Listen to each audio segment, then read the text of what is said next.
వాస్తవం మీరు ఆలోచన చేయండి. మీరు ఒకవేళ నన్ను ఇష్టపడే వాళ్ళు ఉండొచ్చు, ఇష్టపడని వాళ్ళు ఉండొచ్చు, నా పట్ల కోపంగా ఉండే వాళ్ళు కూడా ఉండొచ్చు. అందరు 100% నన్ను ఒప్పుకోవడానికి నేనే స్వామీజీని కాదు, రిషిని కాదు. నేను ఒక సగటు ప్రజాప్రతినిధిని.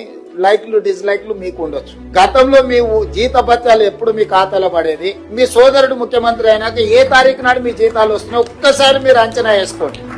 ఆ రోజు మీరే, ఈ రోజు మీరే ఈ ప్రభుత్వాన్ని నడుపుతున్నారు. కానీ ఆ రోజు మీ జీతాలు ఎన్నడు వచ్చేది, ఈ రోజు జీతాలు ఎప్పుడు వస్తున్నాయి? ఈ 24 నెలల్లో ఎప్పుడైనా మీ జీతాలు ఆగినాయా, లేకపోతే ఇన్స్టాల్మెంట్లలో ఎప్పుడైనా పే చేసినా మీరు చూడండి. మీ డిఏలలో కూడా 3 డిఏలు ఇచ్చినా ఇవాళ పొద్దునే పిలిచి డైరీ ఆవిష్కరణ ఉందంటే తప్పకుండా శ్రీనివాసరావు ఇదేదో పెడతాడు పీఠముడే అని డిఏకి సంతకం పెట్టి, ఫైల్ మీద సంతకం పెట్టి శేషాద్రి గారికి ఇచ్చి కనీసం పోతే ఏదన్నా సంతోషకరమైన వార్త ఒక్కటనే చెప్పాలి కదా నేను వాళ్లకు అని పొద్దునే సిఎస్ గారిని, సీఎం పేషీ నుండి అధికారులను పిలిచి మాట్లాడి మీ డిఏకు సంతకం పెట్టి వచ్చింది. మీ ఆరోగ్య భద్రతకు సంబంధించి కూడా పూర్తి స్థాయిలో చర్చ చేస్తున్నాం. మీ ప్రమాద బీమా ప్రతి ప్రభుత్వ ఉద్యోగికి ₹1 కోటి ప్రమాద బీమా వచ్చే విధంగా మా ఆర్థిక మంత్రి గారు చెప్పిన తొందరలోనే అధికారికంగా మీకు ఆ వార్త కూడా నేను అందించడం జరుగుతుంది.